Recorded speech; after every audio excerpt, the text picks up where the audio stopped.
नमस्कार विद्यार्थियों, मैं राजेश कुमार बिजारनिया आधारशिला विद्यापीठ अड़कसर की ऑनलाइन क्लासेज में आपका स्वागत है।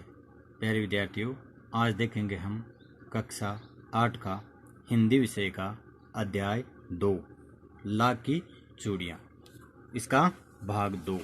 देखो प्यारे विद्यार्थियों, जो पिछला वीडियो था उसमें हमने देखा था कि लेखक हैं वो अपने ननियाल आए हुए हैं और ननियाल जब वो आते थे तो बदलू के पास में अपना अधिकतर समय व्यतीत करते थे। तो बदलू के पास में बैठे बैठे वो वार्तालाप कर रहे हैं और बदलू भी उनको शहरी जीवन के बारे में पूछ रहा है।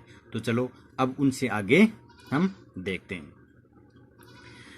कभी कभी बदलू मेरी अच्छी खासी खातिर भी करता। खातिर यानी मेहमानबाजी, यानी मेरी बहुत अच्छी चाय पानी के लिए भी मुझे पूछता, तो अच्छी खासी मेरी खासियत करता।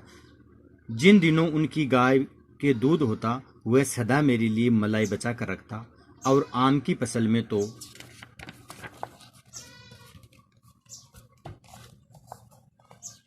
मैं रोज ही उसके यहाँ से 2-4 आम खाता। यानी उन्होंने आम भी लगा रखे थे, जब उनके आम होते तो मुझे रोज 1-2 आम वो खिलाते। परंतु इन सब बातों के अतिरिक्त जिस कारण वह मुझे अच्छा लगता वह यह था कि लगभग रोज ही वह मेरे लिए 1-2 गोलियां बना देता। यानी बदलू है वो उनको, मतलब लेखक को, जब उनके गाय है वो दूध देती तो उनको मलाई भी खिलाता, रोज उनको 1-2 आम भी खिलाता। लेकिन अच्छा क्यों लगता? क्योंकि वो रोज उनको 1-2 कांच की गोलियां, वो लाख की गोलियां बना करके देता था। उस वजह से वो उनको अच्छा लगता, क्योंकि बालकों के मन में खेलने के प्रति या जो लाख की रंग बिरंगी गोलियां होती हैं उनके प्रति आकर्षण अधिक होता है, इसलिए मुझे वो अधिक अच्छा लगता। मैं बहुधा हर गर्मी की छुट्टी में अपने मामा के यहाँ चला जाता और 1-आध महीने वहां रहकर स्कूल खुलने के समय तक वापस आ जाता। लेखक कह रहे हैं मैं अधिक यानी हर बार जब गर्मियों की छुट्टियां होती तो अपने ननिहाल चला था और गर्मी की छुट्टियां वहीं पर मनाता, 1-1.5 महीने वहीं पर रहता, और जब स्कूल वापस शुरू हो जाते तो मैं वापस अपने गांव चला आता। परंतु 2-3 बार ही मैं अपने मामा के यहाँ गया होऊंगा, तभी मेरे पिताजी एक दूर के शहर में बदली हो गई। यानी लेखक कह रहे हैं कि मैं शायद 1-2 बार ही अपने ननिहाल गया होगा, उसके बाद में उनके पिताजी हैं वो सरकारी कर्मचारी थे, इसलिए उनका स्थानांतरण वहाँ से किसी दूर शहर में हो गया, इसलिए वहाँ से अब हर वर्ष आना जाना उनके लिए संभव नहीं रहा।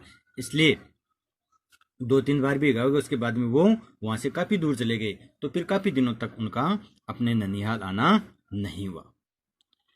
तब लगभग 8-10 वर्षों के बाद जब मैं वहां गया तो इतना बड़ा हो चुका था कि लाख की गोलियों में मेरी रुचि नहीं रह गई थी।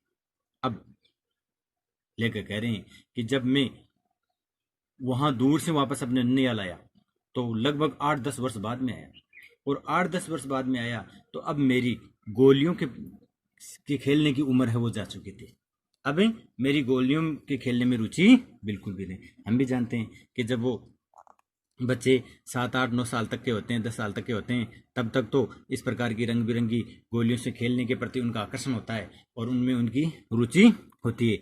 लेकिन जैसे ही उनकी उम्र बढ़ती जाती है वैसे वैसे उनका आकर्षण है वो कम होता जाता है। तो अब वो लगभग 15-16-17 वर्ष के हो गए, तो अब उनकी गोलियों से खेलने की उम्र है वो जा चुकी थी, उनका गोलियों के प्रति आकर्षण कम हो चुका था। इसलिए 8-10 वर्ष बाद में भी वो गांव तो आ गए, लेकिन फिर भी उनको बदलू की याद नहीं आई। बदलू की याद क्यों नहीं आई? बदलू की याद इसलिए नहीं आई क्योंकि अब उनकी गोलियों में रुचि नहीं रही थी, इसलिए। अतः गांव में होते हुए भी कई दिनों तक मुझे बदलू का ध्यान न आया। यानी गांव में था उसके बावजूद भी काफी दिनों तक मुझे बदलू का ध्यान नहीं आया। इस बीच मैंने देखा कि गांव में लगभग सभी स्त्रियां कांच की चूड़ियां पहने हैं, और वो उस समय यानी जब वापस वो 8-10 वर्ष बाद में आए तो गांव में क्या देखते हैं कि गांव की जो अधिकतर औरतें हैं वो कांच की चूड़ियां पहन रखी है उन्होंने। विरले ही हाथों में मैंने ला की चूड़ियां देखी। विरले, विरले यानी बहुत ही कम, यानी ऐसी औरतें बहुत ही कम थी जिनके हाथों में ला की चूड़ियां थी। यानी जो एज महिलाएं थी, जो उम्रदराज महिलाएं थी, उनके हाथों में ही केवल ला की चूड़ियां थी। बाकी अधिकतर महिलाओं के हाथों में कांच की चूड़ियां ही थी। तब एक दिन सहसा मुझे बदलू का ध्यान वो आया। सहसा, सहसा यानी अचानक, सहसा।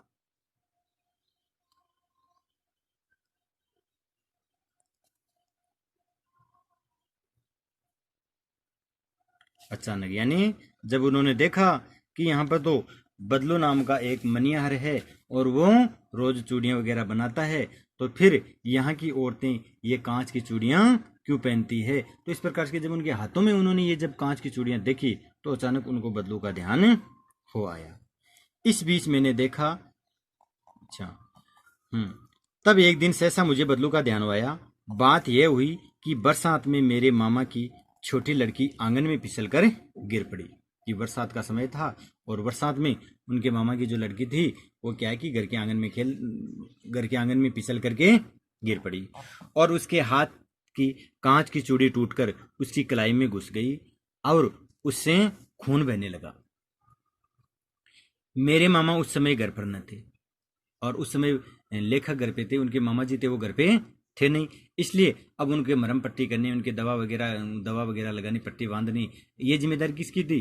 ये लेखक की हो गई, क्योंकि उनके मामा जी वहां थे नहीं इसलिए। हाँ, मुझे ही उसकी मरहम पट्टी करनी पड़ी। मरहम पट्टी यानी गांव पर दवा लगा करके पट्टी बांधना।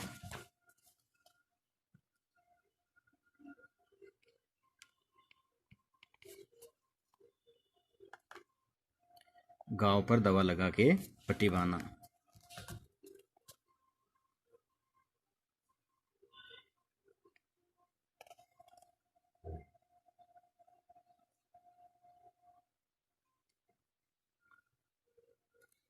तो मरहम पट्टी बोलते हैं, गांव पर दवा लगा के पट्टी बांधना। तभी सहसा मुझे बदलू का ध्यान आया और मैंने सोचा कि इससे मिलाऊं।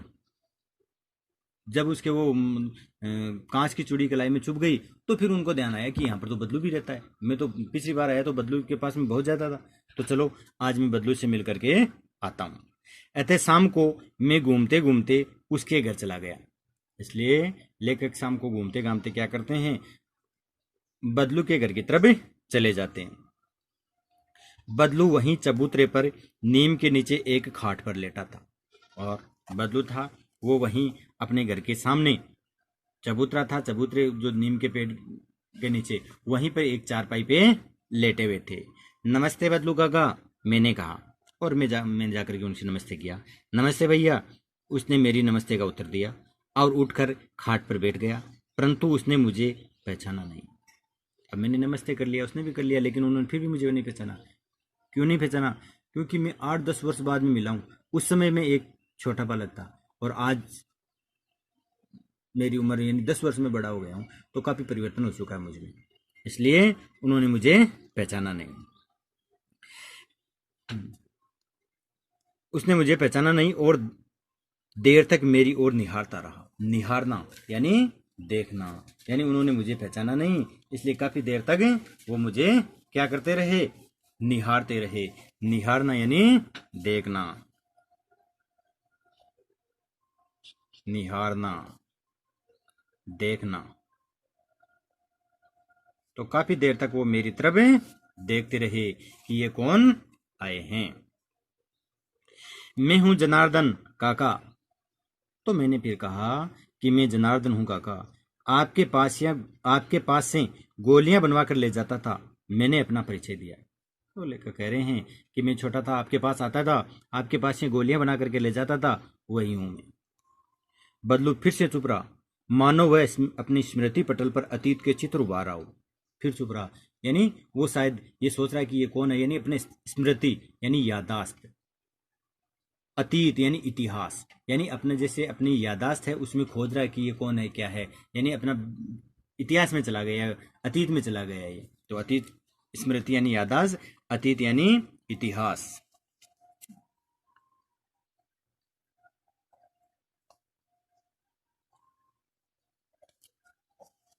अतीत में चला गया यानी इतिहास में चला गया वह।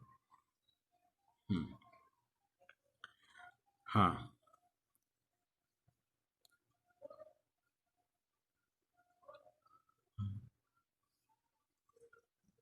अतीत के चित्र उबारा हो और तब वह एकदम बोल पड़ा, और उसके बाद में एकदम से बोल पड़ा, आओ आओ लल्ला बैठो, बहुत दिन बाद गांव आए हो। कि लल्ला आओ आओ, आज तो काफी समय बाद में आए हो, बहुत दिनों बाद में गांव आए हो।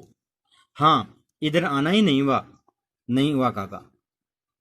तो लेके कह रहे हैं, हाँ काका, काफी दिनों से इधर आना ही नहीं हुआ। मैंने चारपाई पे बैठते हुए उत्तर दिया। तो चारपाई पे बैठते हुए उन्होंने उत्तर दिया। कुछ देर फिर शांति रही, तो कुछ देर फिर दोनों शांत रहे। मैंने इधर उधर दृष्टि दौड़ाई, न तो मुझे उसकी मचिया ही नजर आई, न ही भट्टी।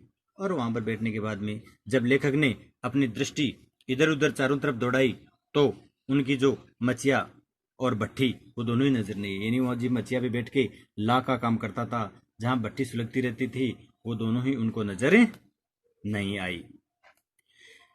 आजकल काम नहीं करते काका, मैंने पूछा। अब लेखक उनसे पूछ रहे हैं कि काका, क्या आजकल चूड़ियां बनाने वाला वो काम नहीं करते हो? नहीं लल्ला, काम तो कई साल से बंद है। तो वो मना कर देते हैं कि काम को बंद किए हुए काफी साल हो गए हैं। मेरी बनाई हुई चूड़ियां कोई पूछे तब तो, कि जो मेरी बनाई हुई जो चूड़ियां हैं उनको कोई पूछता नहीं है, कोई गांव में लेता ही नहीं है। कोई पूछे तब गांव गांव में कांच का प्रचार हो गया है। वहां कुछ देर चुप रहा, फिर बोला कि गांव गांव में आजकल कांच का प्रचार हो गया, कांच की चूड़ियां हैं, उसका प्रचलन ही अधिक हो गया है। इसलिए मेरा ये जो व्यवसाय है, मेरा ये जो लाख की चूड़ियां बनाने का धंधा है, ये पूर्ण रूप से बंद हो चुका है। फिर बोला, मशीन युग है न ये लल्ला, कि लल्ला ये जो समय है ये मशीनी युग का समय है, यानी आजकल मशीनों से कार्य होता है, और जो मशीनों से कार्य होता है वह बहुत ही सफाई से होता है, चमक दमक भी उसमें अधिक होती है, और जो हम हाथों से कार्य करते हैं ना, उसमें उतनी चमक दमक भी नहीं होती है। इसलिए अधिकतर औरतें हैं वो कांच की बनी हुई चूड़ियां हैं उन्हीं को खरीदती है। आजकल सब काम मशीनों से होता है, खेत भी मशीन से जोते जाते हैं, और फिर तो जो सुंदरता कांच की चूड़ियों में होती है वह लाख में कहाँ संभव है। कि जो सुंदरता कांच की चूड़ियों में जो चमक धमक और सुंदरता होती है ना, वो लाख की चूड़ियों में देखने को नहीं मिलती है। इसलिए मेरी जो बनाई हुई लाख की चूड़ियां हैं वो आजकल कोई नहीं खरीदते हैं। लेकिन कांच बड़ा खतरनाक होता है, बड़ी जल्दी टूट जाता है, मैंने कहा। अब लेखक बदलू से कह रहे हैं कि जो कांच होता है ना वो बहुत ही खतरनाक होता है, और वो जल्दी टूट जाता है। वो नाजुक तो फिर होता ही है लल्ला। कहते कहते उसे खांसी आ गई और वह देर तक हंसता रहा। तो उन्होंने कहा, हाँ लल्ला, ये बात तुम्हारी सही है, कांच होता है वो नाजुक तो होता ही है। और उसको खांसी आ गई। मुझे लगा उसे दमा है, तो लेखक को लगा कि शायद उसको श्वास की बीमारी है, दमा की बीमारी है। अवस्था के साथ साथ उसका शरीर डल चुका था, यानी उन अवस्था यानी जैसे जैसे वो उनकी आयु बढ़ रही थी वैसे वैसे वो कमजोर भी हो रही थी, यानी वृद्ध हो चुके थे अब वो। उनके हाथों पर और माथे पर नसें उभर आई थी, और जो व्यक्ति कमजोर होता है, शारीरिक रूप से काफी कमजोर होता है ना, उसके सिर पे और हाथों के नसें हैं वो बाहर उभरती हुई दिखाई पड़ने लग जाती है। इसलिए उनके हाथों की और सिर पे जो नसें हैं वो उभर आई थी। जाने कैसे उसने मेरी शंका भांप ली और बोला, दमा नहीं है मुझे। और मैंने तो ऐसा सोचा, मैंने मन में विचार किया था कि शायद इनको दमा है, लेकिन बदलू को पता चल गया और उन्होंने पहले ही कह दिया कि मुझे दमा नहीं है, फसली खांसी है, यानी ये मौसमी खांसी है। यही महीने 2 महीने से आ रही है, 10-15 दिन में ठीक हो जाएगी। कि महीने 2 महीने से आ रही है, थोड़े दिन और आएगी, उसके बाद में अपने आप ये ठीक हो जाएगी। मैं चुप रहा। मुझे लगा उसके अंदर कोई बहुत बड़ी व्यथा छिपी है। और व्यथा, व्यथा यानी पीड़ा। तो लेखक उस समय तो चुप रहे, लेकिन उनको लगा कि जैसे उनके अंदर कोई बहुत बड़ी व्यथा छिपी हुई है। व्यथा बोलते हैं पीड़ा या दुख।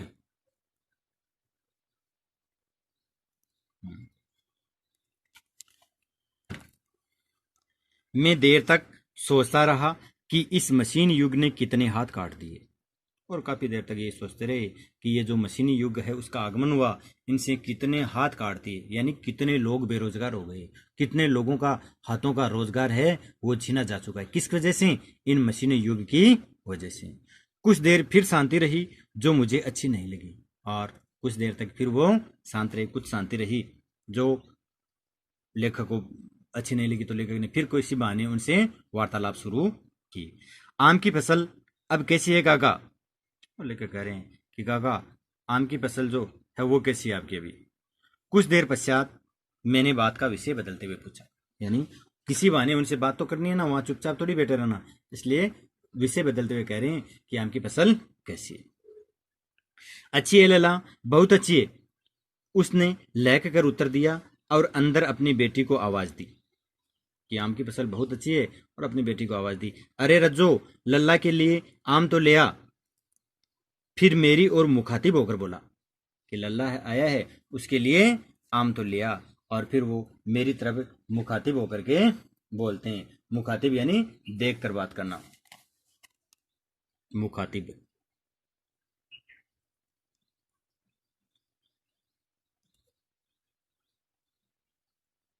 देख कर बात करना। तो फिर वो मेरी ओर देख करके कहने लगे, माफ करना लल्ला, तुम्हें आम खिलाना भूल गया, यानी मैं तुम्हें आम के बारे में भी नहीं पूछ सका, आम खिलाना भूल गया। नहीं नहीं काका, आम तो इस साल बहुत खाए हैं। वाह वाह, बिना आम खिलाए कैसे जाने दूंगा तुमको? तो वो कह रहे हैं बदलू कि नहीं लल्ला, मैं बिना आम खिलाए तुम्हें यहां से जाने नहीं दूंगा, बिना आम खिलाए कैसे जाने दूंगा। मैं चुप हो गया, मुझे वे दिन याद हो आए जब वह मेरे लिए मलाई बचाकर रखता था। अब लेखक वहां चुप हो जाते हैं, और वो दिन भी उनको याद आ गए जब वो उनके लिए मलाई बचा करके रखते थे और रोज उनको मलाई खिलाते थे। गाय तो अच्छी है ना काका? मैंने पूछा। अब वो गाय के बारे में पूछ रहे हैं।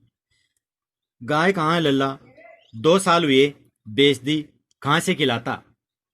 कि लल्ला गाय नहीं है, 2 साल हो गए गाय को बेच दिया है, क्योंकि मेरा जो धंधा है वही बंद हो गया है, तो मैं गाय को क्या खिलाता, इसलिए गाय नहीं है मेरे पास। इतने में रज्जो, उसकी बेटी, अंदर से एक डालिया में ढेर से आम ले आई। ढेर सारी है, उनके लिए आम ले आती है लेखक के लिए। ये तो बहुत है काका, इतने कहाँ खा पाऊंगा, मैंने कहा। तो लेखक कह रहे हैं कि काका ये तो बहुत ले आए, इतने आम मैं कैसे खा पाऊंगा? यानी कहा वह हंस पड़ा। तो उनको हंसी आ गई। वाह, तुम इतने से आम नहीं खा सकते, शहरी ठहरे ना, मैं तुम्हारी उम्र का था तो इसके चौगुने आम एक वक्त खा जाता था। वक्त यानी वक्त, वक्त, वक्त है तद्भव शब्द, इसका तत्सम होगा वक्त। एक वक्त यानी एक समय, कि इतने मैं तुम्हारी उम्र का था ना, तो इतने आम तो मैं एक समय में खा जाता था। हम्म आप लोगों की बात और है, मैंने उत्तर दिया। तो लेखक कह रहे हैं कि आप लोगों का तो समय ही कुछ और था, आपकी तो बात ही और है। अच्छा बेटी, लल्ला को 4-5 आम छांट कर दो। तो अपनी बेटी रज्जो से कह रहे हैं कि लल्ला को 4-5 आम है अच्छे अच्छे, वो छांट कर दे, सिंदूरी वाले देना, देखो लल्ला कैसे हैं, और वो भी जो सिंदूर वाले आम है ना वो देना। इसी साल यह पेड़ तैयार हुआ है, कि ये जो सिंदूरी आमों का जो पेड़ है ना, ये इसी साल तैयार हुआ है। रज्जो ने 4-5 आम अंजुली में लेकर मेरी ओर बढ़ा दिए, और 4-5 आम अंजुली यानी अपनी हथेली, दोनों हाथों की हथेली में लेकर के रज्जो ने 4-5 आम लेखक की तरफ बढ़ा दिए। आम लेने के लिए मैंने हाथ बढ़ाया तो मेरी निगाह एक क्षण के लिए उसके हाथों पर ठिठक गई, और आम लेने के लिए जब मैंने अपने हाथ बढ़ाए तो मेरी निगाह उनके हाथों पर यानी उनकी कलाइयों पर, रज्जों की कलाइयों पर जाकर के रुक गई। गोरी गोरी कलाइयों पर लाख की चूड़ियां बहुत फब रही थी। फबना यानी सजना, शोभा देना।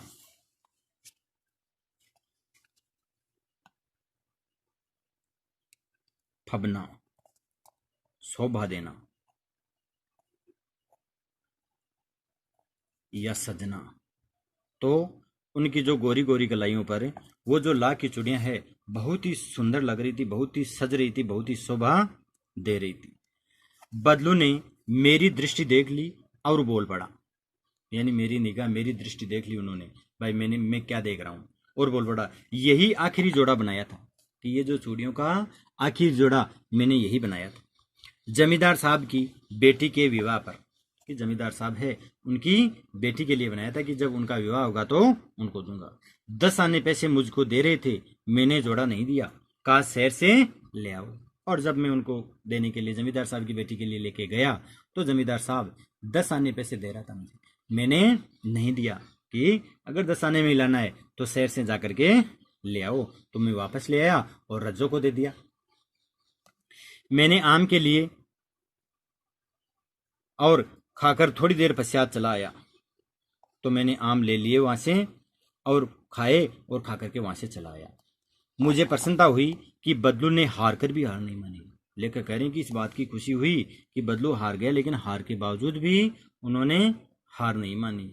उसका व्यक्तित्व कांच की चूड़ियों जैसा न था कि आसानी से टूट जाए। तो बदलू का जो व्यक्तित्व है वो कांच की चूड़ियों के समान ही था, जो आसानी से टूट जाए। कांच की चूड़ियां हैं वो जितनी आसानी से टूट जाती है, लेकिन लाख की चूड़ियां हैं वो आसानी से नहीं टूटती। इसी प्रकार से बदलू का व्यक्तित्व है वो भी लाख की चूड़ियों के समान मजबूत व्यक्तित्व था। तो इस प्रकार से ये जो कहानी है लाख की चूड़ियां, इनसे यही सीख मिलती है कि वर्तमान ये युग मशीनी युग है। इसकी वजह से बहुत से हाथों के जो कार्य, अपने हाथों से कार्य करने, पैतृक व्यवसाय करने वाले लोग हैं वो बेरोजगार हो चुके हैं, और उस वजह से उनके लिए आज रोजी रोटी की समस्या भी बनी हुई है। हाँ तो विद्यार्थियों, अब देखते हैं इसके प्रश्न उत्तर। देखिए इनका पहला प्रश्न है, बचपन में लेखक अपने मामा के गांव चाव से क्यों जाता था और बदलू को बदलू मामा न कहकर बदलू काका क्यों कहता था? तो इसका उत्तर होगा, बचपन में लेखक अपने मामा के गांव चाव से इसलिए जाता था क्योंकि उनके ननिहाल में एक लाख की चूड़ियां बनाने वाला मनीहार रहता था, और जब लेखक उनके पास में जाता तो वो रोज उनको 1-2 लाख की गोलियां बना करके देता, और उन लाख की रंग बिरंगी गोलियों के प्रति लेखक का आकर्षण बना हुआ था। इसलिए वह बड़े चाव से अपने मामा के गांव जाता था, और बदलू को बदलू मामा न कह करके बदलू काका कह करके वह इसलिए पुकारता था क्योंकि गांव के अधिकतर बच्चे उनको बदलू काका कह करके ही पुकारते थे। दूसरा प्रश्न है, वस्तु विनिमय क्या है? विनिमय की प्रचलित पद्धति क्या है? वस्तु विनिमय हमने इसमें देखा, बदलू जो व्यवसाय करता था यानी जो चूड़ियां बनाता था, तो चूड़ियां लाख की चूड़ियां देकर के उसके बदले में वो पैसे नहीं लेता था। मतलब चूड़ियां दे दी, उसके बदले में कपड़े ले लिए, उसके बदले में अनाज ले लिया या और कुछ ले लिया। तो वस्तु के बदले में वस्तु देना ही वस्तु विनिमय कहलाता है। एक वस्तु दो और दूसरी वस्तु प्राप्त करो, वही वस्तु विनिमय है। विनिमय की प्रचलित पद्धति क्या है? वर्तमान में विनिमय की प्रचलित पद्धति है मुद्रा विनिमय, अर्थात पैसा। यानी आज हम पैसे के बदले में कोई भी वस्तु है वो खरीद सकते हैं, इसलिए वर्तमान में विनिमय की प्रचलित पद्धति है मुद्रा विनिमय। अगला प्रश्न है, मशीनी युग ने कितने हाथ काट दिए हैं? इस पंक्ति में लेखक ने किस व्यथा की ओर संकेत किया है? यानी मशीनी युग ने कितने हाथ काट दिए हैं? तो देखिए, मशीनी युग ने कितने हाथ काट दिए हैं, इस पंक्ति में लेखक ने कारीगरों की व्यथा की ओर संकेत किया है कि मशीनों के आगमन के साथ कारीगरों के हाथों से काम धंधा छिन गया है। यानी जब मशीनों का आगमन हो गया है तो कारीगरों के हाथों से जो काम धंधा होता था वो छिना जा चुका है, और मशीनों से जो कार्य सफाई, जितना सफाई से कार्य होता है उतना कारीगर अपने हाथों से नहीं कर सकते। तो काम धंधा छिना गया है, मानो उनके हाथ ही कट गए। जब उनका काम छिना जा चुका है तो उनके हाथ ही कट गए हैं। इन कारीगरों का रोजगार इन पैतृक काम धंधों से ही चलता था, इसके अलावा इन्होंने कुछ नहीं सीखा। यानी ये जो कारीगर थे ये पैतृक व्यवसाय करते थे। यानी पहले ये चूड़ियां बनाने का काम इनके बदलू के पिताजी करते थे, उनके पिताजी से पहले उनके पिताजी करते थे, उनके पिताजी से पहले उनके पिताजी करते थे। तो ये उनका पैतृक व्यवसाय था, ये सीखा था। इसके अलावा दूसरा काम इन्होंने कुछ सीखा भी नहीं। वे पीढ़ी दर पीढ़ी इस कला को बढ़ाते चले आ रहे थे और साथ ही रोजी रोटी भी चला रहे थे। यानी पीढ़ी दर पीढ़ी इस काम को वो आगे बढ़ाते चले आ रहे थे और रोजी रोटी का कार्य भी कर रहे थे। यानी उनका जो रोजी रोटी उसी से चलती थी, उनका घर का चूल्हा उसी से जलता था। परंतु मशीनों के आगमन से उनकी रोजी रोटी छिन गई और मशीनों ने लोगों को बेरोजगार बना दिया। तो मशीनों का जब आगमन हो गया तो इनकी जो रोजी रोटी है वो छिनी जा चुकी है और इनका घर व्यवसाय है वो चौपट हो गया। इसलिए मशीन युग ने बहुत से लोगों के हाथ काट दिए। तो लेखक की इन कारीगरों के प्रति ये जो व्यथा है, पीड़ा है, वो छिपी हुई है। अगला प्रश्न है, बदलू के मन में ऐसी कौन सी व्यथा थी जो लेखक से छिपी न रह सकी। यानी बदलू के मन में ऐसी कौन सी पीड़ा थी जो लेखक से छिपी नहीं रह सकी, यानी उसका पता लेखक को भी चल गया। तो देखिए, बदलू लाख की चूड़ियां बनाता था, परंतु जैसे कांच की चूड़ियों का प्रचलन बढ़ता गया उनका व्यवसाय ठप पड़ने लगा। यानी वो लाख की चूड़ियां बनाने का काम करता था, लेकिन कांच की चूड़ियों का प्रचलन जैसे जैसे बढ़ने लगा तो उनका व्यवसाय, यानी लाख की चूड़ियां बनाने का व्यवसाय, वो धीरे धीरे कमजोर होने लगा, ठप पड़ने लग गया। तो अपने व्यवसाय की यह दुर्दशा बदलू को मन ही मन कचोड़ रही थी। यानी मन ही मन उसको दुखी कर रही थी कि मेरे व्यवसाय की ऐसी दशा क्यों हो रही है। तो बदलू के मन में इस बात की व्यथा थी कि मशीनी युग के प्रभाव स्वरूप उस जैसे अनेक कारीगरों को बेरोजगारी और उपेक्षा का शिकार होना पड़ा है। यानी कारीगर हैं, उनको बेरोजगार होना पड़ा और उनकी उपेक्षा हो रही है। आज उनको खाने के लाले पड़ रहे हैं। अब लोग कारीगरी की कद्रता न करके दिखावटी चमक पर अधिक ध्यान देते हैं। और जो आजकल के जो लोग हैं वो पहले तो कारीगरी की प्रशंसा करते थे, कद्र करते थे, लेकिन अब कारीगरी की कोई कदर नहीं है, दिखावटीपन है उसकी कदर करते हैं। जैसे आज पहले जो बदलू लाख की चूड़ियां बनाता था तो उनकी कदर होती थी कि देखो बदलू ने कितनी अच्छी चूड़ियां बनाई है। लेकिन आज बहुत ही चमकदार, चमक धमकपूर्ण जो चूड़ियां कांच की बाजार में मशीनों से बनी हुई उपलब्ध है तो उनकी कारीगरी की कोई कदर नहीं है। तो यह व्यथा लेखक से छिपी न रह सकी। अगला है, मशीनी युग से बदलू के जीवन में क्या बदलाव आया। मशीनी युग से, तो मशीनी युग से बदलू के जीवन में यह बदलाव आया कि बदलू का व्यवसाय बंद हो गया। यानी मशीनों के आगमन से जो उनका जो व्यवसाय था वो पूर्ण रूप से बंद हो गया। अब लोग हैं वो कांच की चूड़ियां हैं उन्हीं को खरीदते हैं, तो उनका व्यवसाय बंद हो गया। वह बेरोजगार हो गया, काम न करने से उसका शरीर भी ढल गया। और व्यक्ति जब तक काम करता रहता है ना तब तक उनका शरीर है वो बिल्कुल स्वस्थ रहता है, और जब आदमी निठला होकर के बैठ जाता है तो उनका शरीर है वो भी बिल्कुल क्षीण हो जाता है, कमजोर हो जाता है। तो शरीर भी ढल गया, उसके हाथों व माथे पर नसें उभर आई। और जो व्यक्ति शारीरिक रूप से कमजोर होता है उनके सिर पे और हाथों पे जो नसें हैं वो स्पष्ट रूप से दिखाई देनी पड़ जाती है, वो उभर आती है, बाहर दिखाई पड़ने लग जाती है। और जो व्यक्ति थोड़ा काम करता है, शारीरिक रूप से मजबूत होता है, तो उनकी नसें, उनका पता ही नहीं चलता है। हाँ, तो उनकी नसें उभर आई थी। अब वह बीमार भी रहने लग गया है क्योंकि काम कुछ करता नहीं है, दिन भर वहाँ बैठा रहता है। और ये ऊपर से मानसिक समस्या ये भी रहती है कि अब मैं घर का अपना खर्चा कैसे चलाऊं, तो इस वजह से वो धीरे धीरे बीमार रहने लग गया। तो इस प्रकार से मशीनी युग से बदलू के जीवन में बहुत बड़ा बदलाव आया। कहानी से आगे, आपने मेले, बाजार आदि में हाथ से बनी चीजों को बिकते देखा होगा।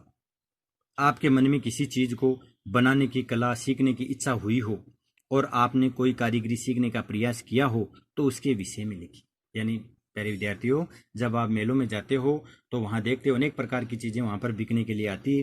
कई चीज़ें ऐसी भी होती है, उनको देख करके शायद आपको ऐसा लगता है कि इसको तो मैं घर पे भी बना सकता हूँ। अगर मेरे पास में ये सामान उपलब्ध हो ना तो मैं इसको घर पे भी बना सकता हूँ। तो उसके बारे में अगर आपको कुछ ऐसा कुछ देखा है तो उसके बारे में आप लिख सकते हो। अगला प्रश्न है, लाख की वस्तुओं का निर्माण भारत के किन किन राज्यों में होता है? लाख की चूड़ियों के अतिरिक्त क्या क्या चीजें बनती है बताइए। तो लाख की चूड़ियों का निर्माण भारत के उत्तर प्रदेश राज्य में होता है। और लाख की चूड़ियां तो बनती है, चूड़ियों के अतिरिक्त मूर्तियां भी बनाई जाती है और इसके अलावा सजावट की जो वस्तुएं हैं वो भी बनाई जाती है। मूर्तियां, सजावट की जो अनेक वस्तुएं हैं वो भी बनाई जाती है लाख से। तो इस प्रकार से प्यारे विद्यार्थियों, ये इसके प्रश्न उत्तर हैं। तो अगर इनके प्रश्न उत्तर एक बार देखने में समझ नहीं है ना तो वीडियो को आप फिर से रिवर्स करके भी देख सकते हो।